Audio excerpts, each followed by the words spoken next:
پەتاتی هەرێمی کوردستان لە هەولێرەوە میوانمان لەگەڵا ئەسکەندەر گاینجی جوتیاری نمونەی زۆر بەخێراتن. کاک ئەسکەندەر، نرخی پەتاتە سەرەتامێ بزانم بە چەندە و جوتیار بە چەندەی فرۆشێ و بە چەندیش ئەگاتە دەست هاوڵاتیان؟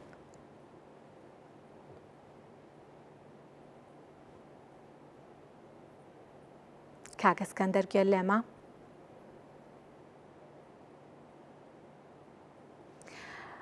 بەڵێ، وەکو وتمان بەرهەمی پەتاتە لە هەرێمی کوردستان بەرهەمێکی گرنگە بووە بە سەرچاوەی بژێوی هەزاران کەس، 300 جوتیار و زیاتر لە 25,000 کەس لەم ڕێگەیەوە داهاتیان هەیە و لەوانەیە ئەگەر گرنگی زیاتریشی پێ بدرێت پەتاتە ببێ بە سەرچاوەی داهاتی ژمارەیەکی زۆرتر لە هاوڵاتیان. ئەگەر پەیوەندیەکەمان دروست ببێتەوە لەگەڵ میوانەکەمان، کاک ئەسکەندەر سڵاوت لێبێ، پرسیارەکەمەوە بوو کە لە ئێستا نرخی پەتاتە چەندە، جوتیار بە چەند پەتاتەکە ئەفرۆشێت و بە چەندیش ئەگاتە دەست هاوڵاتیان؟ بەڵێ، زۆر سپاس بۆ میوانداریان بەناوی خۆی گەورە. ئێستا پەتاتەی ئەومان نەماوە، هەم لە پاییزەکە هەم بلێنهی بەهاریەکە کامڕۆ لە علوەی هەولێرێ بوو. پەتاتە زۆر کەم بوو، یعنی نەمایە، بەڕاستی پەتاتەمان نمایە پەتاتەی ناوەخۆ. لۆیە تۆزێک سەحرەکەی بەرز بیتەوە ئێستا پەتاتە.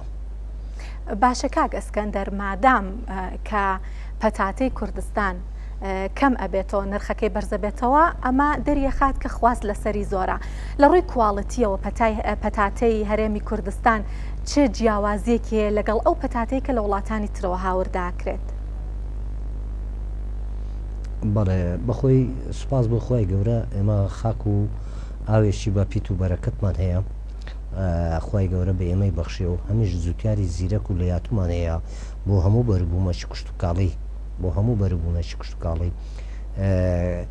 ئێمە چەند بنەتۆیەکی ینی جیاوەسەیە لە کوردستان، ینی تا بنەتۆیەکان ئێمە پێ ئەڵێن ینی ناوسپی و ناوزەرد.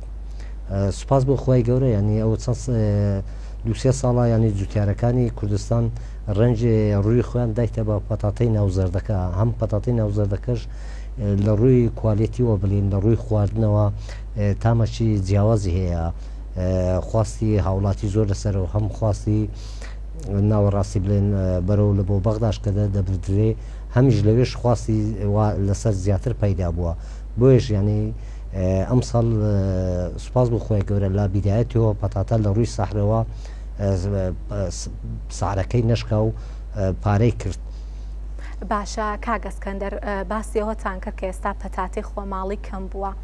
پەتاتە لە چه وڵاتێکی ترەوە هاوردەی هەرێمی کوردستانەکرێت ئێستا لە هەرێم، جگە لە پەتاتەی ناوخۆ پەتاتی چه وڵاتێکی تر لە بەردەستی هاوڵاتیانە؟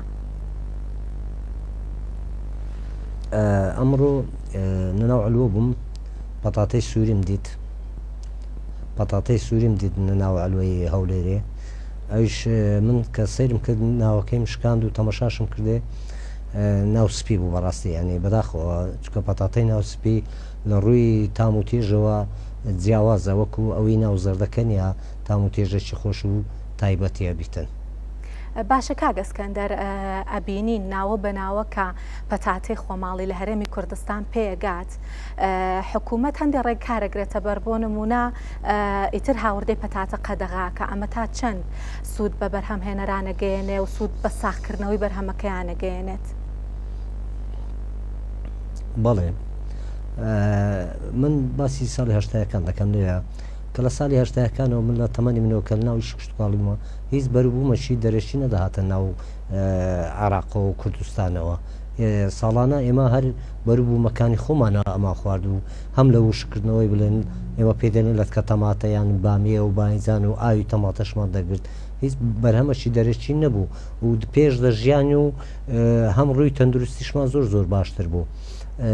ئینشاڵە بۆ ئەم سالی دابێتەوە، ینی جوتیاران هەوری زیاتر دەدەن. من ئاگدارم لە نزیکەوە ینی ڕێژەی پەتاتە زۆر زیاتریش دەکەن و ینی کە ساڵ 12 مانگ ینی بەرهەمی پەتاتە لە کوردستان نەبڕێتن، ئینتاج زیاتر بتن و هەمیش جوتیاری زۆر هەوری ئەوە دەدەن تۆزێک ئەوەی پەتاتە زیاتر کەن ئینتازیان بڵێن هەمیش چێلگەکەیان کاوەی بەتاغار دەیکا زۆر زیاتری بکە. باشە کاگەسکەندەر ئەم بارودۆخەی ئێستای کەش و هەوا ئەم ساڵ کاریگەری لەسەر بەرهەمی پەتاتی هەرێم دروست دەکات بەڕای ئێوە؟ ئیشاڵڵا دروست نابێ کە ڕووی کشت و کاڵەوە دەبێ ئەم جوتیارە زیرەک بیتن لە ڕووی حەشەراتەوە و نەخۆشیەکانەوە دەبێ ئاگادار بیتن زوو دەرمانی کە نایشاڵڵا هیچ کێشەیەکی کشت و کاڵیبان نابیتن لە ڕووی ئاودانەوە و چکە من حەز دەکەم لێرەش باز بکەم لەوەی کشت و کاڵ یانی ئاودان کەگەر ئەو جوتیارە 100% دەبی بەرنامەی ئاودانی مەزبوط بیتن لە بۆ بەربوومەکەی ئەگەر بەرنامەی ئاودانەکەی مەزبوط بوو ئیشاڵڵا زۆر سەرکەوتو دەبیتن ئینتازشی باشی دەست دەکەویتن لە ڕووی بەرهەمەکەیەوە. ئەی باشە ئێوە وتانەمە چین بۆ ئەلوەکان بینی ومانە پەتاتی هەرێمی کوردستان زۆر کەم بووە بەڵام قەبارەی ئەو پەتاتێکە لە هەرێم بەرهەمدە زۆر زیاترە لەو ئاستەکە لە ناو خۆ پێویستمانە ئەوەی تری هەناردە کراوە یان چۆن بەکارهێنراوە نەماوە؟